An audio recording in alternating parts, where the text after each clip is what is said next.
Join me today for Garden Tour Part 2 here at the Horticulture Geek Garden.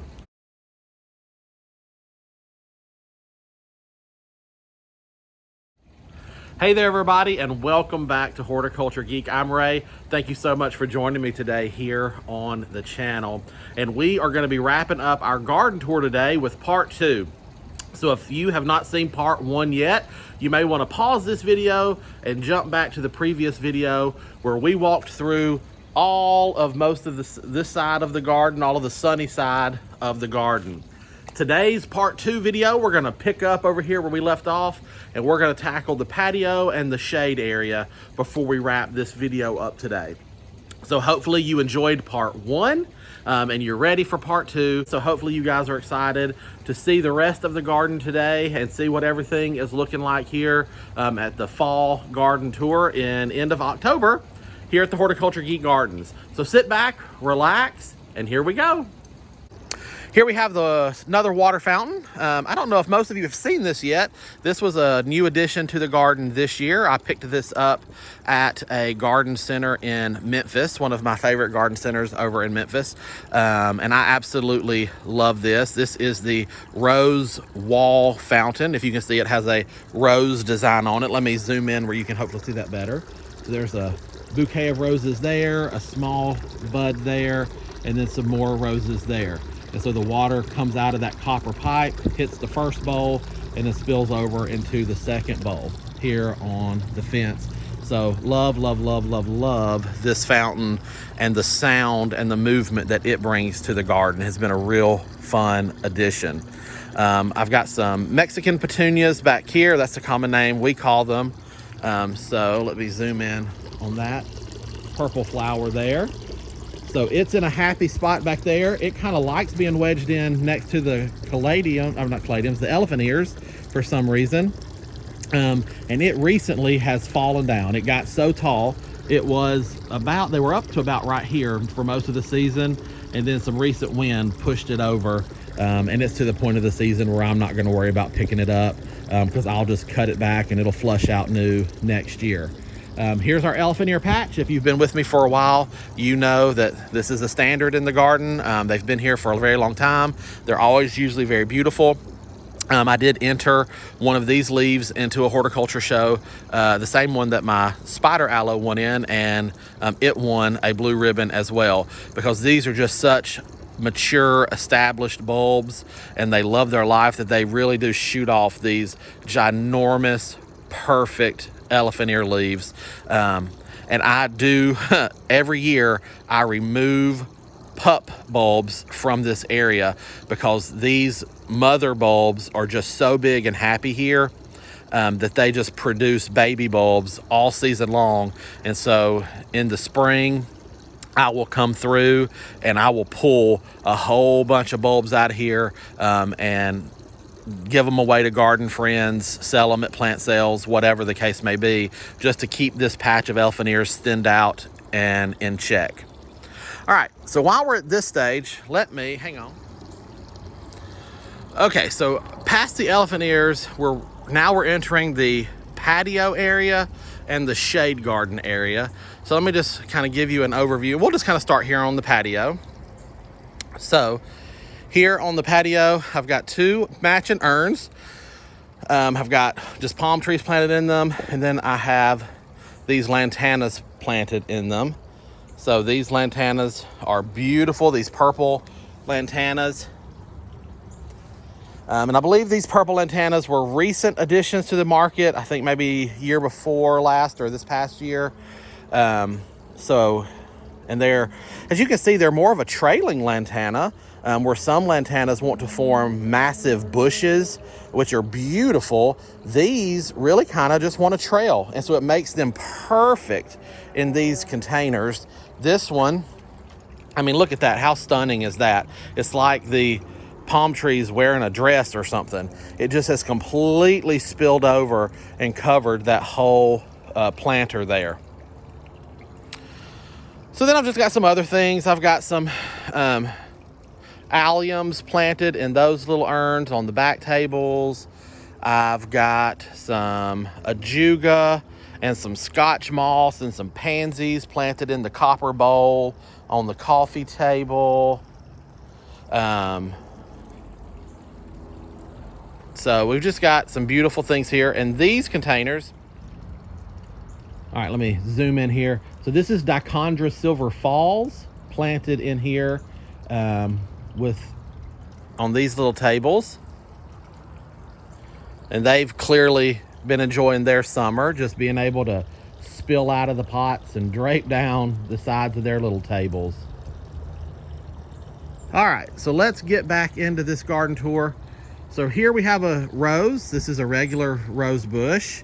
And then behind that is my ligularia. Let's go over there and look at that.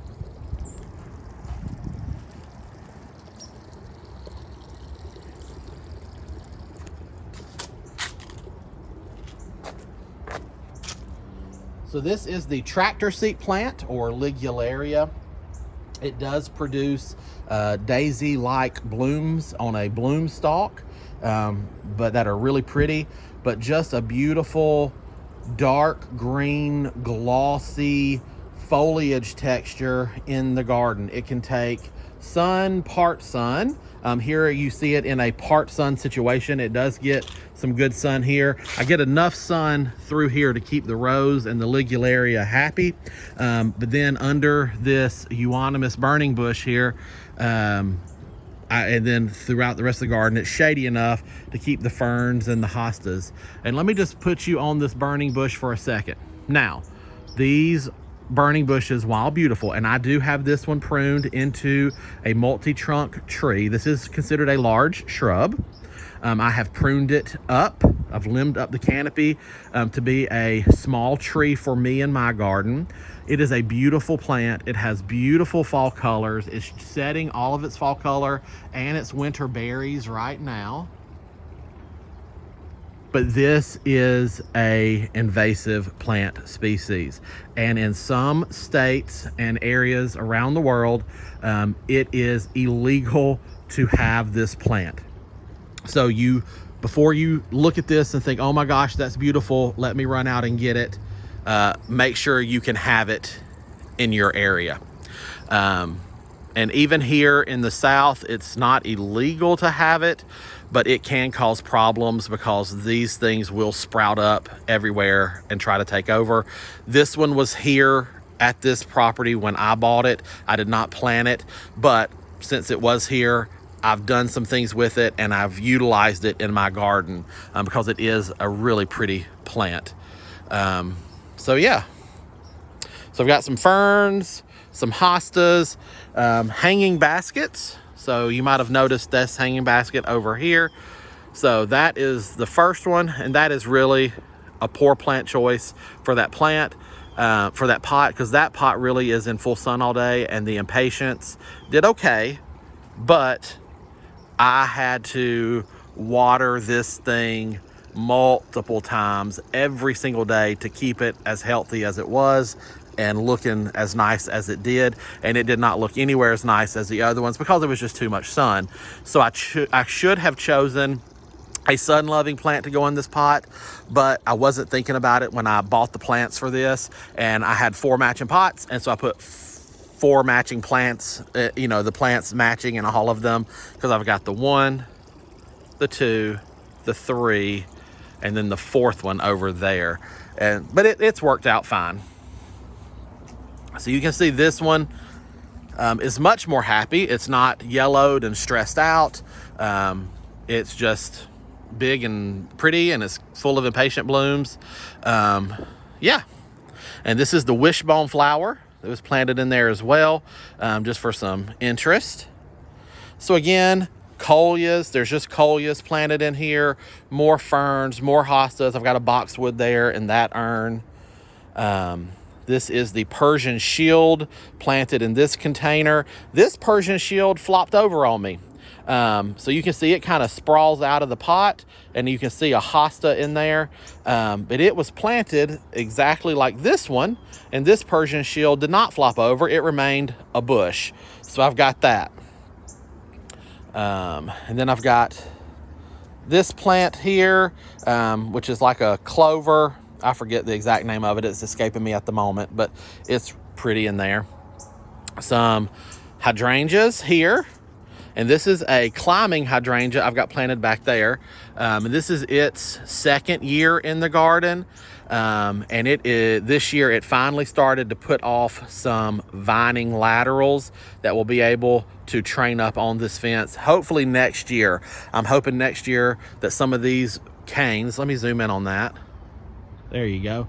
Will grow enough that I can actually start training this thing up along the fence.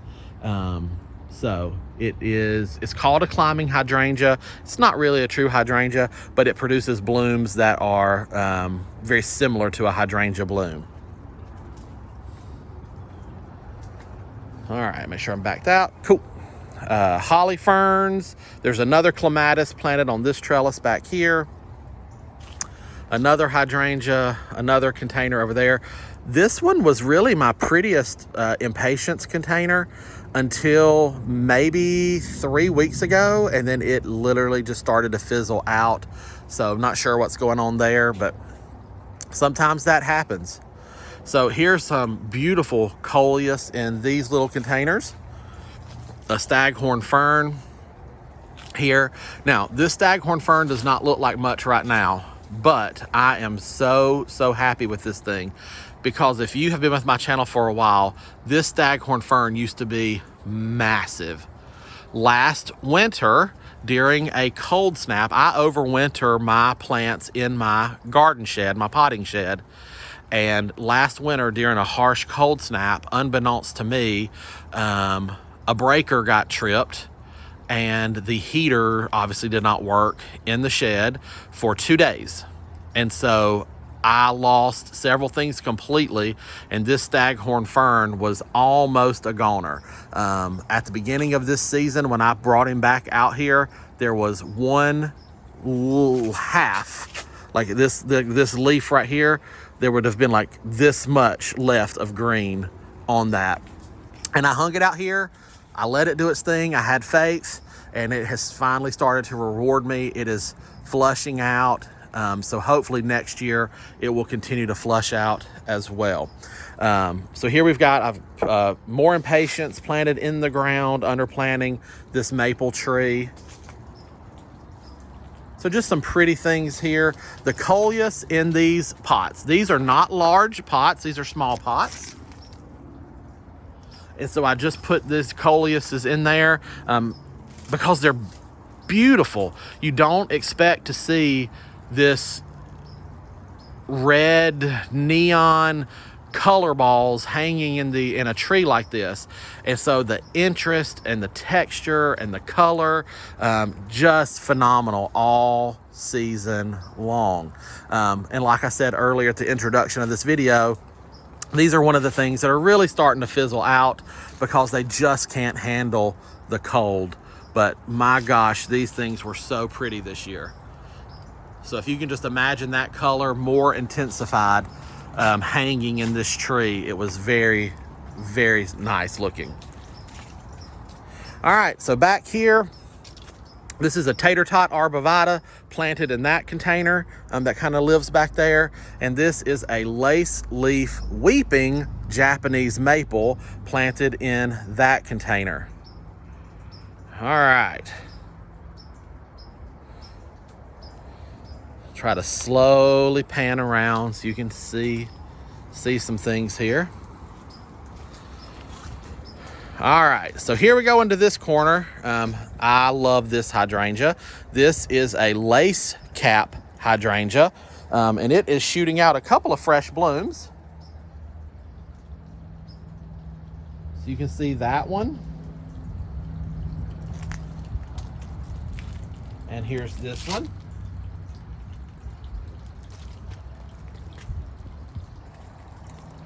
So he lives in this corner. There's a bottle tree back there. There's some hostas in there that, you know, again, this hosta is not liking this weather. But that's okay. We've still got plenty of beautiful things. And you can see all the spent blooms on this hydrangea. Just like a regular hydrangea, the lace caps you can leave. So every single one of these blooms on this plant started their life at the beginning of the season, just like this one, with beautiful purpley blue color. And then they have just kind of aged out into this Merlot, I guess you would call it, color.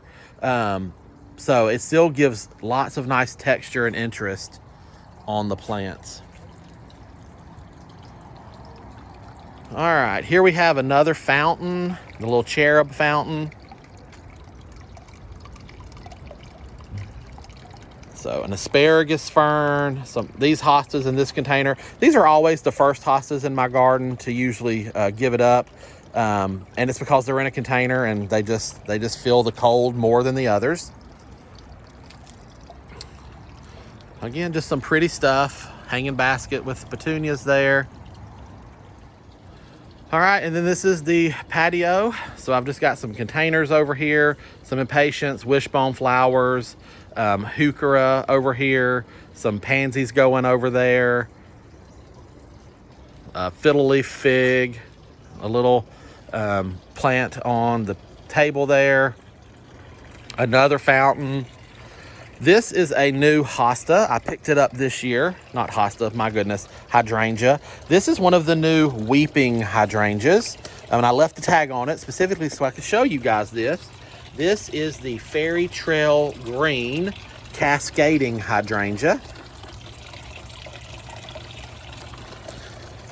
So this is a new variety of hydrangeas that have been released to the market this past year.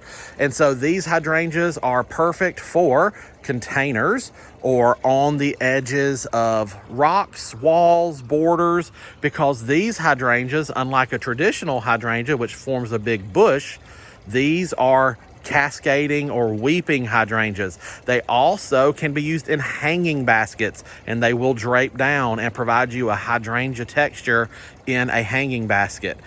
So I have put mine in this container here, left it next to the fountain just to see what it would do. And I bought this one as a 6-inch start plant at the beginning of the season, and it has filled out this container and just grown beautifully this season. So I'm very excited about that. He will have to be up potted into a bigger pot next year because he's already full of that pot right there. This is a standard microphylla hydrangea. It's ready to have its blooms pruned off. It's dealing with some powdery mildew and things as well. We just get those in our area and deal with it. It's fine. And then here is the end of the garden back at the entrance. And this is the wheelbarrow. This is what I call the wheelbarrow garden because, let me zoom in here. You can see the handles right there. And you can see this is an antique wheelbarrow. Okay.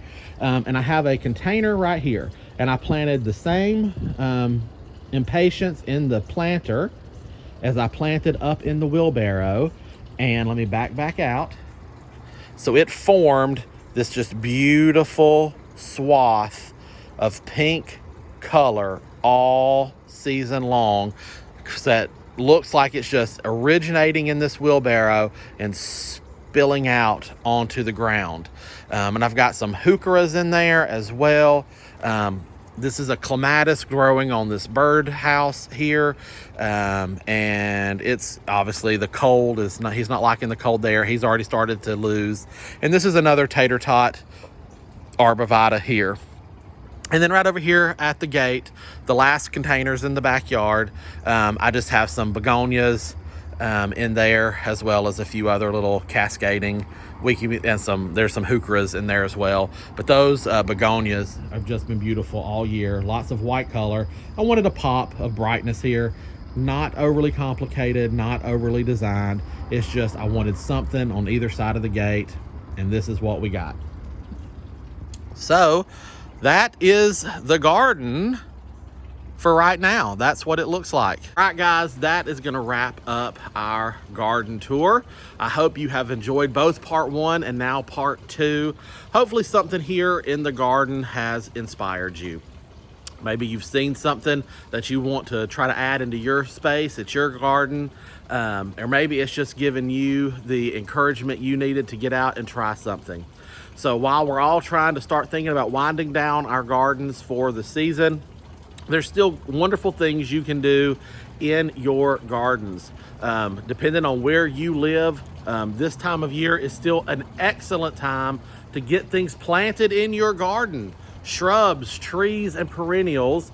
For a lot of us in the world right now, it's cool, but we haven't had freezing conditions yet, which means your plants that you plant will have plenty of time to hopefully get some root establishment done before hard freezes really set them dormant for winter. So now is a great time to be thinking about those things.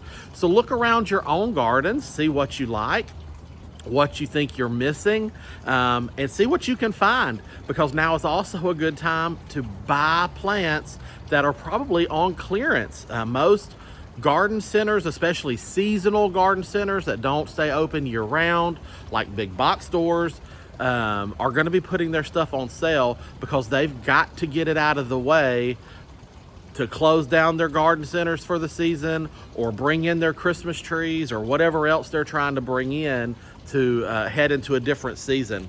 So get out there and look and see what you can find, and add beautiful things to your gardens. Hopefully my garden has been that inspiration for you so that you can get out and do it. And I really hope that you guys have enjoyed this garden tour here at Horticulture Geek. Now, don't forget, if you have any questions, you can leave those down below. I say that at every video, but please do, if you have questions, leave them down below in the comment section, and I'll be happy to try to tackle those for you and answer them.